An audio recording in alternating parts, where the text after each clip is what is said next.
బీసీలకు 42% రిజర్వేషన్లు, స్థానిక సంస్థల్లో అమలుకు ఉత్తర్వులు. తెలంగాణ రాష్ట్రంలో స్థానిక సంస్థల్లో బీసీలకు 42% రిజర్వేషన్లను ప్రభుత్వం కేటాయించింది.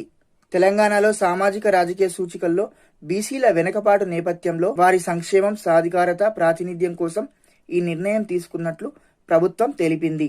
రాజ్యాంగంలోని 243(d)(6) ప్రకారం పంచాయతీలు, చైర్పర్సన్ల ఖాళీల్లో, 243(t)(6) ప్రకారం మున్సిపాలిటీల్లో బీసీలకు రిజర్వేషన్లను కల్పించే అధికారం రాష్ట్రాలకు ఉంది. దీంతో స్థానిక సంస్థల ఎన్నికలకు మార్గం సుగమమైంది. 1-2 రోజుల్లో షెడ్యూల్, ఆ తర్వాత నోటిఫికేషన్ జారీ చేసేందుకు సన్నాహాలు జరుగుతున్నాయి. ముందుగా ఎంపీటీసీ, జెడ్పీటీసీ ఎన్నికలు నిర్వహించి ఆ తర్వాత పంచాయతీ ఎన్నికలు నిర్వహించాలని ప్రభుత్వం భావిస్తోంది. వీడియో నచ్చితే లైక్ చేయండి. ఏమైనా సందేహాలు ఉంటే కామెంట్ చేయండి.